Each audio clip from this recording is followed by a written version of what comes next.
People think self-respect begins with confidence. They think it begins with strong posture, a bold voice, a powerful mindset, a clear sense of worth, the ability to walk into a room and feel certain, the ability to speak without hesitation, the ability to believe in yourself no matter what happens. And from the outside, that idea makes sense.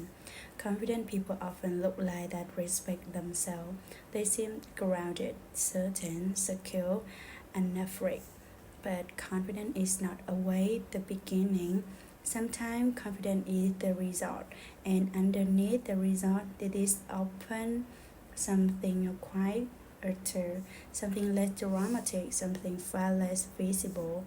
Self-respect often begins in private, not in how you look when others are watching, but in how you live when nobody is. It begins with what you do after you make a promise to yourself. You say you will wake up earlier, will exercise, will stop waiting so much time, will work on future, will save money, will eat better, will live what is training you, will return to what matters, will become more disciplined, will finally stop living in ways that make you quite disappointed in yourself. For a moment, the promise feels real, the intention is sincere, the design is there, the vision is clear. You can almost feel the better version of yourself standing nearby. But then the moment changes, morning comes, fatigue comes, discomfort comes, mood changes, convenience appears, distraction appears, emotion shifts, and now you face something every simple but very important. You will keep the promise because this is where self respect is built or damaged, not in the promise itself, in the follow through, in whether your actions continue after the emotion that created them has faded. This matters because many people do not have a deep self respect problem in theory, they have a follow through problem in practice. They keep speaking to themselves in ways that sound serious, but then they keep abandoning themselves in behavior. They say something matters, they act like it does not. They say they want a better future, then they repeatedly choose what weakens that future. They say they are ready to change, then they disappear the moment change becomes inconvenient. Over time, they create something painful, a quiet fracture inside, a gap between what a person says and what they have learned to expect for themselves. That gap matters more than people realize because every time you break your word to yourself, especially in small repeated way, you teach yourself something. You teach yourself that or your own voice is not fully trustworthy, that your own standards are flexible under pressure, that in your intention and emotional not dependable, that your future can keep being traded away for short-term comfort. This weakens something deep. Not only did simply not only confident, it weakens self-respect.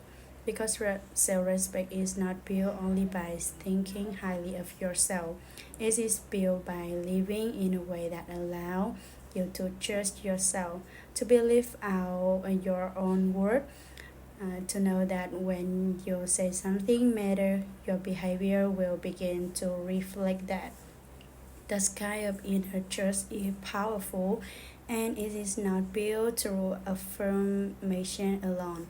It is built through evidence created in repeated moments, small promises kept, small discipline honor, small return after failure, small acts of integrity when no one is watching. That is how a person becomes more solid, more grounded, more worthy in their own eyes, not because they became perfect, but because they stopped abandoning themselves so easily. That is why self respect begins with keeping promises to yourself, because the way you treat your own word becomes the foundation of the relationship you have with yourself. And that relationship shapes everything: your confidence, your habits, your standards, your discipline, your future, your ability to buy a life that feels honest from the inside. If you do not believe yourself, life becomes much harder. But when you begin keeping your word, even in small ways, something powerful start returning: trust, strength, peace, direction, and eventually dignity. The quiet dignity of becoming someone you no longer need to doubt every time you make a promise. That is where self respect begins, not in appearances, not in speeches, not in how loudly you claim your word, but in whether your actions tell the truth about what you say matter. This is a reason people make strong promises to themselves. In the moment, they are often being honest. They really do want better. They really are tired of drifting, tired of repeating the same mistake, tired of feeling behind, tired of wasting time, energy, potential, health, attention, or peace. So they make a decision, a serious one. They say enough from now on I'm different. This time I mean it. And often that in that moment they do mean it. That is important to understand. Many people are not lying when they make promises to themselves. They are sincere. The problem is not a way sincerity. The problem is that sincerity in on emotional moment is not the same as stability around many moments. A promise made in clarity still had to survive boredom, fatigue, strain, low mood, temptation, inconvenience, ordinary life. That is where many promises begin breaking down. Because people often make decisions from their highest emotional state and then expect their lowest emotional state to carry them out. That is not realistic. Realistic. A motivated version of you may create the plan. A tired version of you had to live it. An inspired version of you make the promise. A distracted version of you had to keep it. And future focused version of you set the standard, and an uncomfortable version of you had to honor it. This is why so many people keep disappointing themselves, not because they never care, but because they confuse design with structure. Wanting something is not the same as building a life that can support it. That different matter because once a person does this too many times, they start developing a painful pattern. They continue making promises, but they stop fully believing them. A part of them says, "Yes, I want this." Another part quietly say, "But I know how this usually ends." That internal split is damaging because now even hope becomes unstable. You still want to change, but you have learned and learned fail in your own ability to follow through. That is where self-respect begin eroding, not all at once, but through repeated break between intention and action. People often think breaking a small promise to themselves is not a big deal. Skipping one workout, ignoring one task, breaking on routine, putting something off one more day, choosing distraction on more time, staying in bed when they said they would rise, spending money they said they would save, going back to a habit they said they were done with. It even looks more in elation. That is why people dismiss it. They say it is only one day, only one decision, only one sleep. And sometimes that is true. A single broken promise doesn't destroy a life, but repeated Broken promises do something stable in a serious that damage the relationship between you and yourself. That matter because their self-respect is relational. It is not only an idea you hold. It is the feeling created by how you experience yourself over time. Do you experience yourself as dependable, as serious, as honest, as someone whose word has weight? Or do you experience yourself as someone who talks well but collapses easily, someone who wants better but repeatedly chooses less, someone who keeps negotiating with their own values until nothing feels fully solid anymore?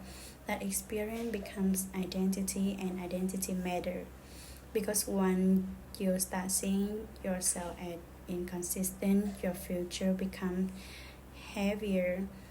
Now, every new promise carries the shadow of our disappointment. Every new goal is haunted by broken follow through. Every phrase start feels weaker because memory is still alive. You remember that what happened last time, and the time before that, and the time before that. And that is why the damage is deeper than the task itself. The issue is not only that the workout did not happen, it is the time I record what your behavior say. I cannot fully rely on myself. That message become expensive because a person who cannot rely on themselves struggle to buy confidence, discipline, and peace at a deep level. They may still function, still dream, still speak positively, but underneath it, something feels unstable. They are not so sure whether their own commitment means anything durable. That uncertainty becomes exhausting, and it often creates shame, not because the person is weak in essence, but because deep down they know they keep treating their own word too lightly. That hurts because everyone wants to feel that their life is being led by something stronger than temporary emotion. Everyone wants to feel inwardly solid. Breaking your word repeatedly weakens that solidity. Keeping it rebuilds it. A lot of people try to build self-worth through thought alone. They repeat affirmation. They say they are enough, strong, capable, worthy, disciplined, and what do matter. Inner dialogue matter, but word without evidence eventually lose power because the mind is always watching behavior. You can tell yourself that you are disciplined, but if you repeat to avoid what matter, your nervous system learns something else. You can say you are strong, but if you collapse every time discomfort appears, your behavior is sending a different message. You can say you respect yourself, but if you keep tolerating patterns that damage you, your life begins arguing with your language. This is why evidence matters so much. Real self-respect grows when your behavior gives your mind something honest to stand on. You said you would do it, and you did. You said you would return, and you returned.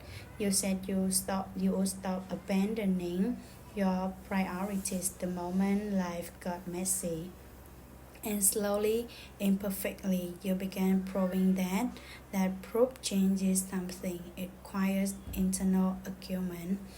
It reduces the gap between aspiration and reality. It helps you feel less like a performer and more like a builder of trust, a builder of identity, a builder of character. That is why keeping promises to yourself is so powerful. It creates evidence that your inner standards are real, not perfect, not always easy, but real. And reality is stabilizing because a person grounded in real evidence does not need to overcompensate with performance.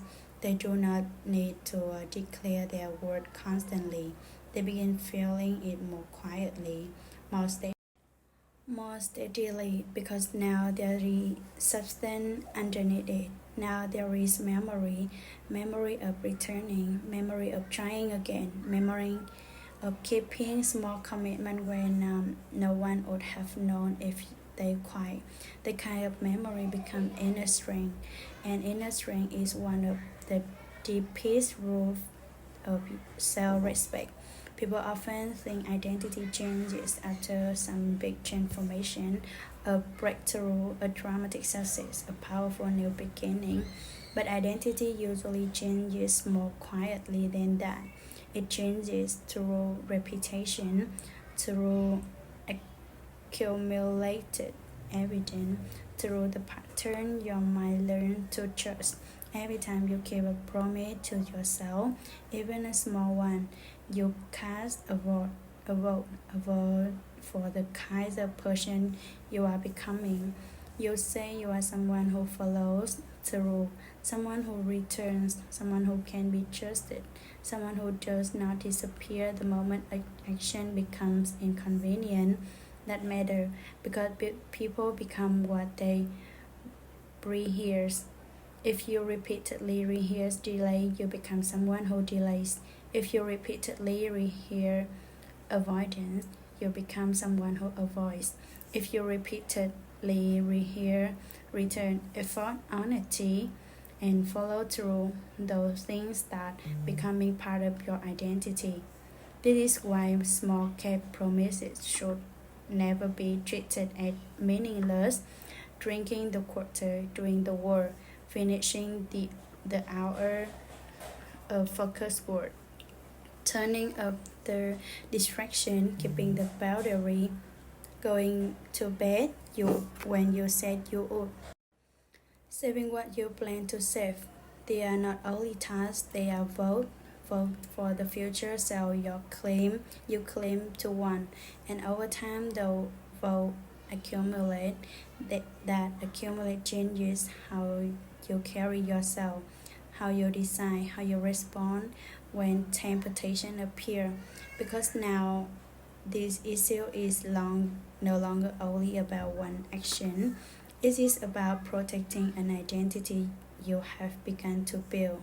That is powerful. It is much easier to act with integrity when integrity has become part of how you know yourself.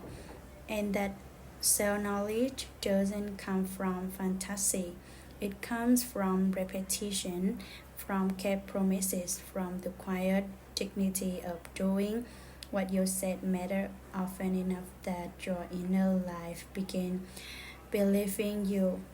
There is a reason self betrayal hurt more deeply than ordinary failure.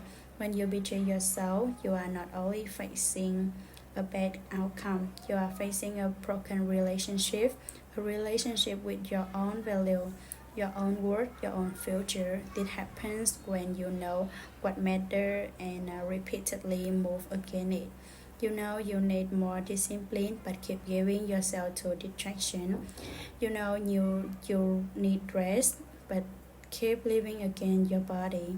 You know a relationship, habit or environment is hurting you but keep returning to it.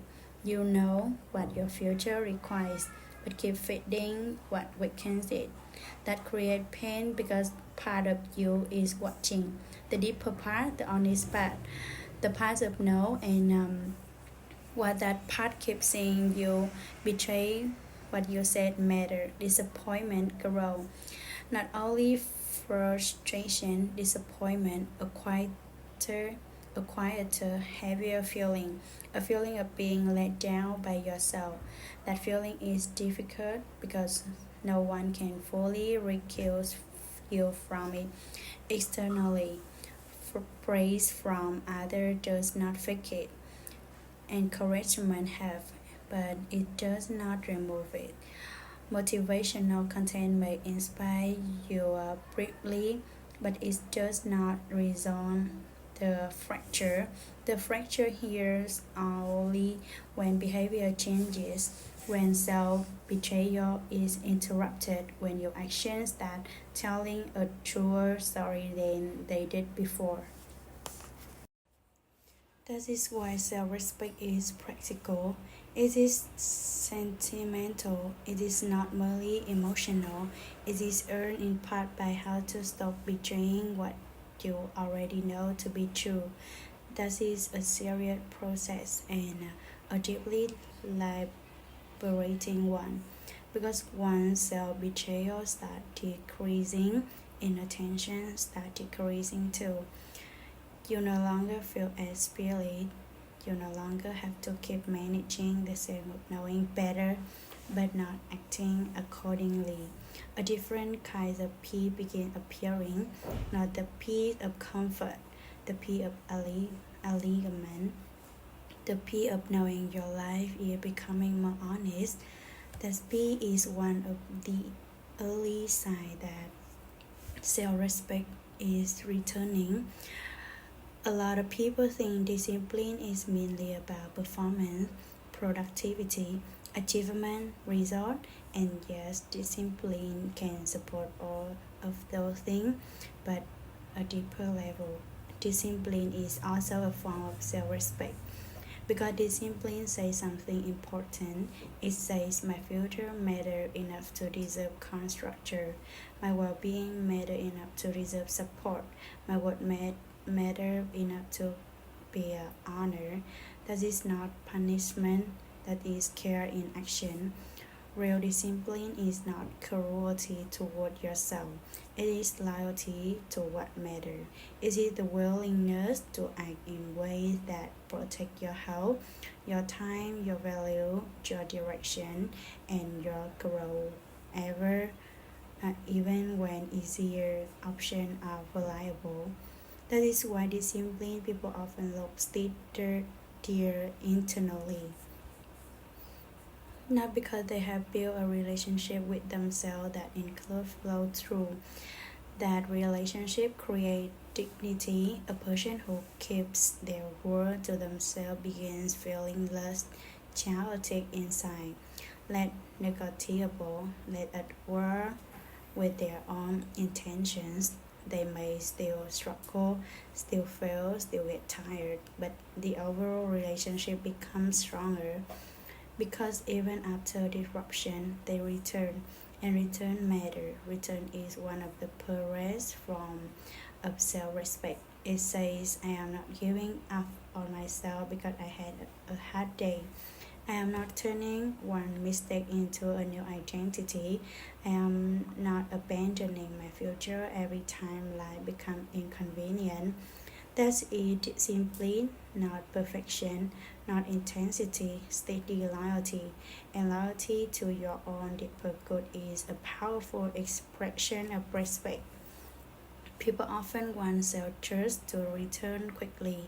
They want one good day to erase months of inconsistency, one burns of motivation to restore years of disappointment, one strong promise to make them feel solid again. But trust usually does not work that way.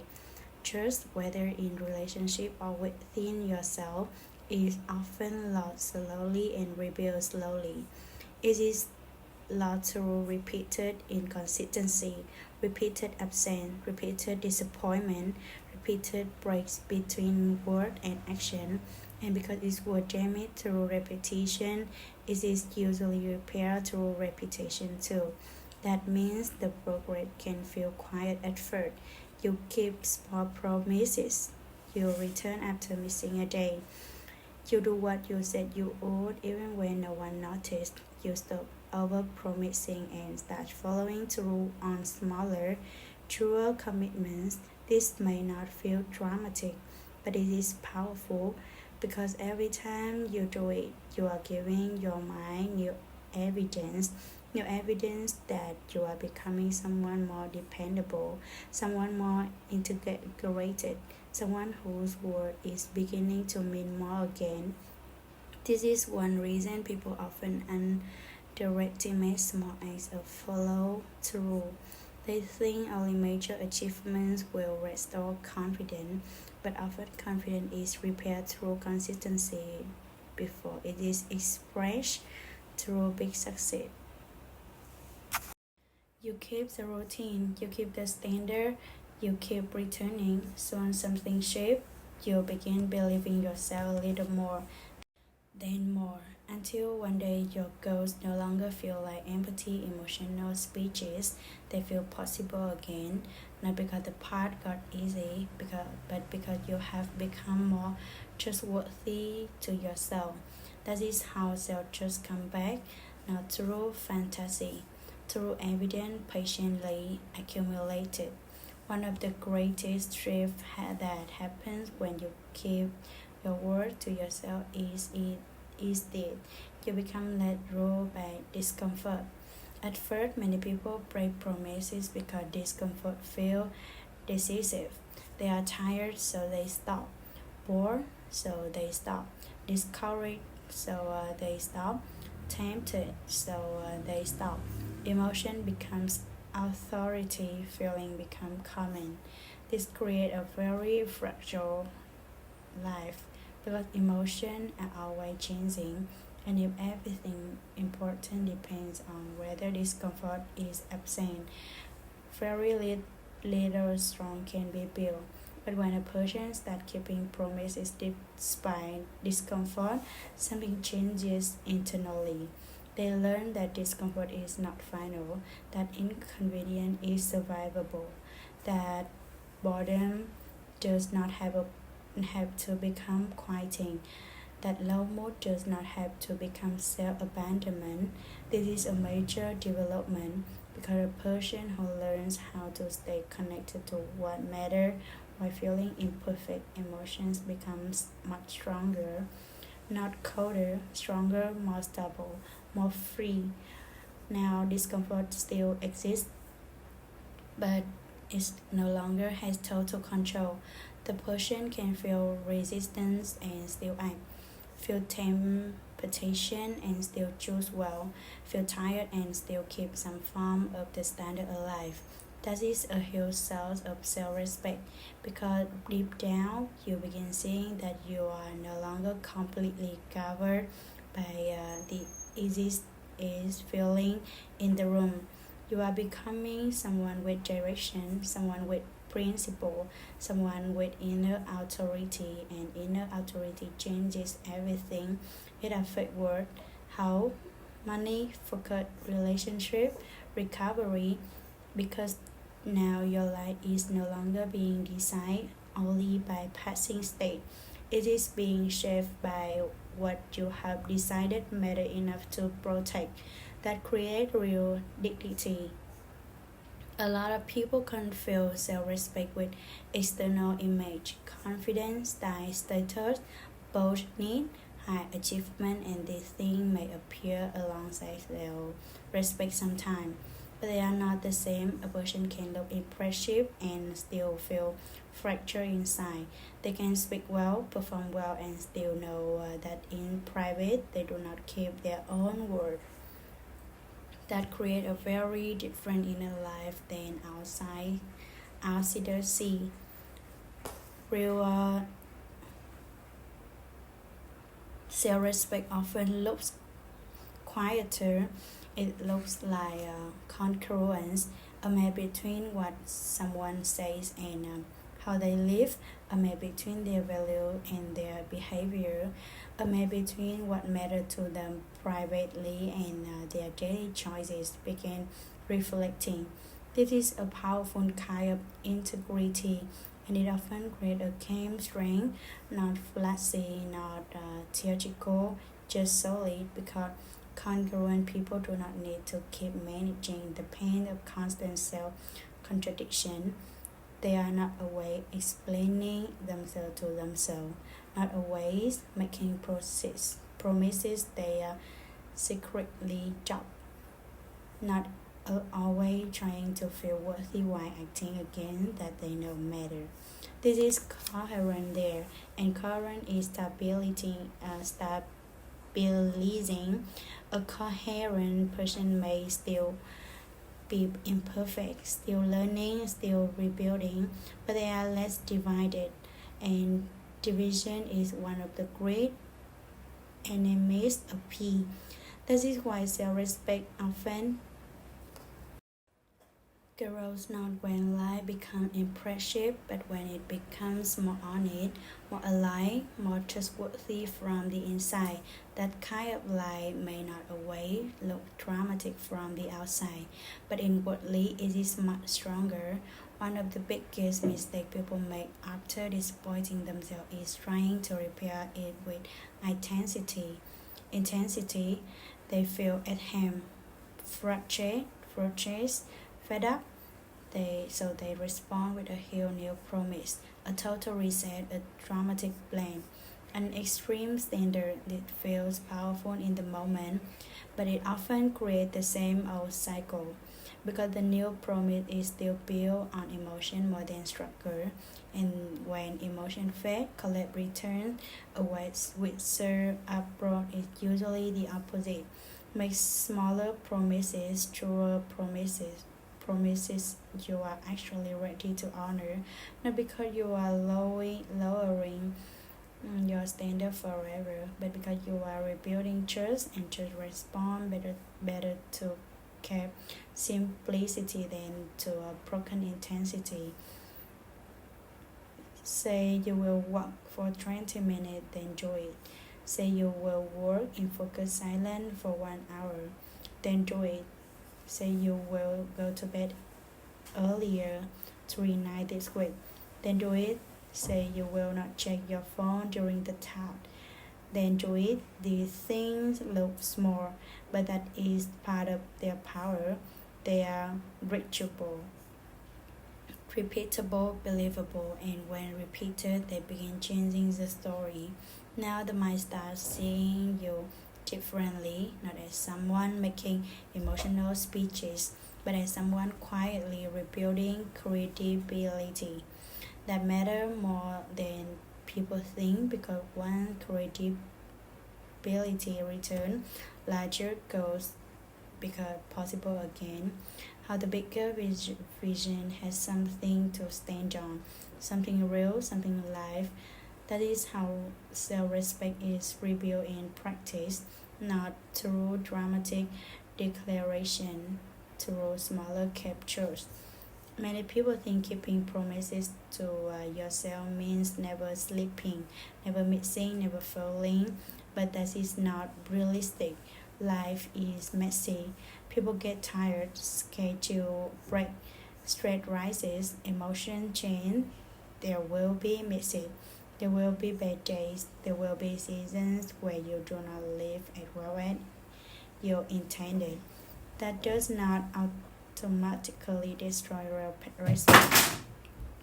What damages self-respect more is often not the mistake itself. It is the abandonment that follows, the disappearance, the decision to turn a broken day into a broken identity. That is why return matters so much. Return is a promise to a promise that says, I will not leave myself here. I will not use imperfection as an excuse for quitting. I will not let Sam have the final word. This is a powerful form of self-respect, but it means your commitment is deeper than your performance on any single day. You are loyal not only when you feel proud of yourself, you are loyal when rebuilding is needed. That kind of loyalty creates deep trust. It tells your nervous system, even when I fail, I do not abandon myself. That is healing because many people have spent years doing the opposite.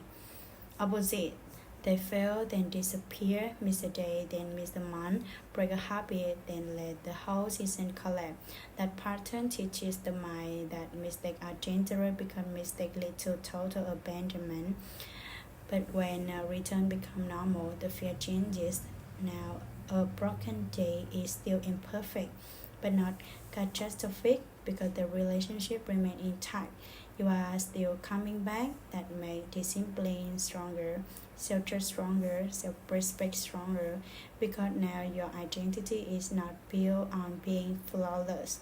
It is built on being fearful enough to return. If self-respect had been damaged by broken promises, the way back is real but practical. First, tell the truth where you have been breaking your own word repeatedly. Where have you been living in ways that you may quietly lose respect for yourself? Do not answer with self hatred, answer with honesty. Second, stop over promising. Do not rebuild just with emotional ambition, rebuild it with real livable action. Choose one or two promises that matter and are realistic. Third, adjust the promise to behavior, not mood. Not I will do it when I feel ready, but I will do it at this time in this way. Structure protect promises. Fourth, keep the promise even in imperfect form. Do not let or nothing thinking destroy the pattern. Smaller action is often better than disappearing. Fifth, check your evidence, not obsessively but respectfully. Let your mind see that you are changing, that you are becoming more reliable. Memory matter. Seek return quickly after disruption. Do not let shame create distance. Resume, repair, continue. 7. Notice how you speak to yourself. Self-respect grows faster when honesty and discipline are paired with dignity, not contempt. And finally, remember what you are rebuilding. You are not only building a habit, you are rebuilding a relationship with your own word, your own future, your own dignity that is secure, and it is a result seriousness. A person like changes when their word begins to mean something to themselves again, not only to others, to themselves. That is where self-respect begins. It begins when you stop making promises just to feel temporarily helpful and start keeping promises to become inwardly solid. It begins when your behaviors that may change your value more often, when your actions tell the truth about what you say matter, when your future is no longer being traded so casually for immediate comfort, when your standards stop being speeches and start becoming lived reality.